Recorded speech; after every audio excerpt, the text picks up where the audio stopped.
Omicron क्यों है super mild variant? युवाओं को कर रहा है सबसे अधिक टारगेट। क्या है सबसे बड़ा खतरा इसे लेकर?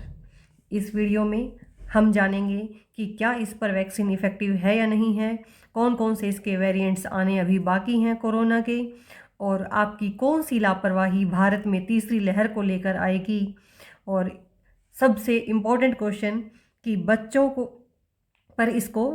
को इससे कितना खतरा है। तो आइए जानते हैं इन प्रश्नों के उत्तर। सबसे पहले स्वागत है आपका हमारे चैनल पर। तो बढ़ते हैं वीडियो में। कोरोना के नए वेरिएंट ओमिक्रॉन को लेकर पूरी दुनिया में चिंता का माहौल है। ओमिक्रॉन भारत समेत दुनिया के 38 देशों में दस्तक दे चुका है। दुनिया में कहर ढा चुके डेल्टा वेरिएंट से भी कई गुना अधिक संक्रामक ओमिक्रॉन को सुपर माइल्ड कहा जाता है। ओमिक्रॉन को लेकर क्या है सबसे बड़ा खतरा? ओमिक्रॉन को लेकर क्या है सबसे बड़ा खतरा? तो अगर शुरुआती डेटा दिखाते हैं कि साउथ अफ्रीका या यूरोप ओमिक्रॉन के ज़्यादा संक्रमित युवा हैं। साथ ही इस वेरिएंट ने उन लोगों को भी संक्रमित किया है जो वैक्सीन की दोनों डोज लगवा चुके हैं। ये दोनों बातें इस वेरिएंट को लेकर चिंता बढ़ाती हैं, और इन दोनों बातों का मतलब ये है कि ओमिक्रॉन उम्रदराज लोगों की तुलना में मजबूत इम्यूनिटी के माने जाने वाले युवाओं और पूरी तरह वैक्सीनेटेड लोगों को भी संक्रमित करने में सक्षम है। ओमिक्रॉन के सुपर माइल्ड वेरिएंट होने का क्या मतलब है? माइल्ड क्यों कहा गया है इसे? क्योंकि जिन देशों में, साउथ अफ्रीका की अगर बात करें जहाँ सबसे पहले ये पाया गया है, तो वहाँ किसी भी पेशेंट को अभी तक आईसीयू में भर्ती नहीं करवाना पड़ा है और ना ही किसी की इससे मौत हुई है। तो इसीलिए इसके जो लक्षण हैं हल्के हैं। इसी कारण इस वेरिएंट को हम क्या कहते हैं, सुपर माइल्ड वेरिएंट इसे नाम दिया गया है।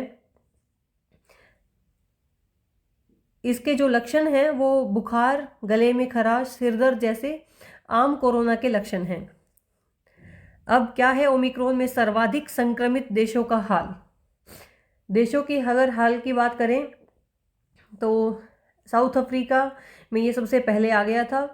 1 दिसंबर को दोगुने होकर 8500 से अधिक जो लोग थे वो इससे संक्रमित हो गए थे।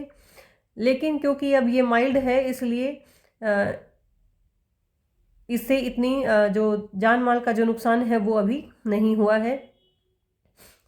अब क्योंकि ये माइल्ड है इसीलिए अब ये कहा गया है कि सर्दी जुकाम की तरह फैलेगा। क्योंकि ये फैलता ज़्यादा है, ओमिक्रॉन के तेज़ी से फैलने में सक्षम होने की वजह से माना जा रहा है कि ये वर्तमान में दुनिया के कुल कोरोना मामलों में से 99% के लिए जिम्मेदार डेल्टा वेरिएंट को भी पीछे छोड़ देगा। लेकिन क्योंकि इसके लक्षण माइल्ड हैं इसीलिए ये इस वायरस के लिए टर्निंग पॉइंट भी हो सकता है। अब जैसे सर्दियों में सर्दी जुकाम हमारा सीजनल हो जाता है, वैसे ही अब हमें कोरोना के साथ जीने की आदत डालनी पड़ेगी इस वेरिएंट के लिए। और क्योंकि वैक्सीन इफ़ेक्टिवनेस की अगर हम बात करें तो वैक्सीन ऑब्वियसली यहाँ इफ़ेक्टिव रहेगी। जो हमने वैक्सीन लगवाई हैं वो हमें जो गंभीर जो लक्षण आते हैं उनसे बचाएगी वैक्सीन हमें। इसीलिए हमारा निवेदन है कि आप सभी वैक्सीन ज़रूर लगवाएं। और दूसरा, इसके वेरिएंट्स जो हैं वो आते रहेंगे और इसीलिए हमें हमारी जो लाइफस्टाइल है वो भी इसके साथ ही चेंज करनी होगी। मीन्स पब्लिक प्लेस पे हम हमेशा मास्क का प्रयोग करें, हाथों को सैनिटाइज करते रहें। तो हमें इसके साथ ही अब जीने की धीरे धीरे आदत डालनी है। अब वैक्सीन इफेक्टिवनेस की हम बात कर ही चुके हैं कि वैक्सीन इफेक्टिव हैं, आपको ज़रूर लेनी चाहिए। बच्चों को कितना इसका खतरा है? अगर बच्चों की हम बात करें तो साउथ अफ्रीका में 5 साल से कम उम्र के बच्चों में सर्वाधिक ये ओमिक्रॉन के लक्षण पाए गए थे। लेकिन जब भारत में इसकी बात करते हैं तो विशेषज्ञों का मानना है कि साउथ अफ्रीका जैसे ही लक्षण भारत में हो ऐसा ज़रूरी नहीं है। उनका मानना है कि शायद हमारे भारत में इसके गंभीर लक्षण बच्चों में देखने को नहीं मिलेंगे। ये हमारे लिए बहुत ही सुकून भरी एक खबर है।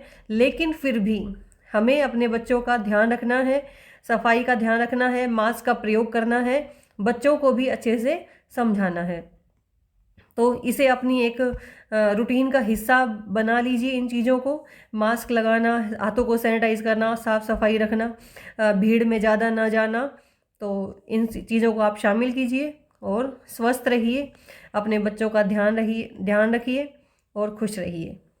वीडियो देखने के लिए आपका बहुत बहुत धन्यवाद। Thank you. आपका दिन शुभ रहे।